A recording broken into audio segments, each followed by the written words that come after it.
Bell জিনিসটা আমাদের সকলের জন্য খুবই উপকারী, সেটা হোক বেলের শরবত কিংবা বেল। তো আসসালামু আলাইকুম বন্ধুরা, সকলে কেমন আছেন? আজকে চলে আসলাম আর একটি নতুন ভিডিও নিয়ে।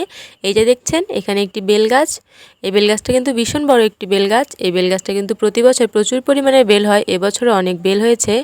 আর এই বেল গাছের বেলগুলো কিন্তু অনেক বড় বড় হয়, আর বেল গাছের বেলগুলোও অনেক মিষ্টি হয়।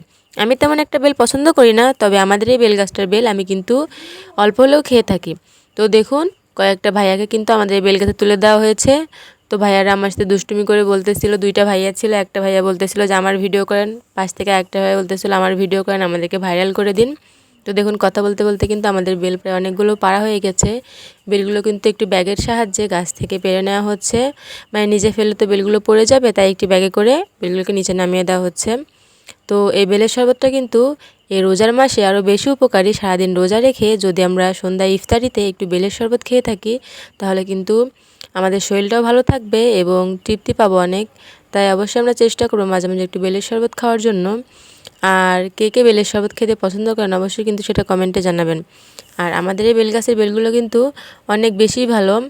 তো যারা যারা বেল খেতে পছন্দ করেন অবশ্যই আমাদের বাড়ি চলে আসবেন বেল খাওয়ার জন্য। লোকেশনটা কোথায় যারা জানেন তারা তো চলে আসবেন, আর যারা না জানেন অবশ্যই কমেন্টে জিজ্ঞাসা করবেন, আমি তাদেরকে বলে দেবো। তো আমার আজকে ভিডিওটা এই পর্যন্তই। সবাই ভালো থাকবেন, সুস্থ থাকবেন। আল্লাহ হাফেজ।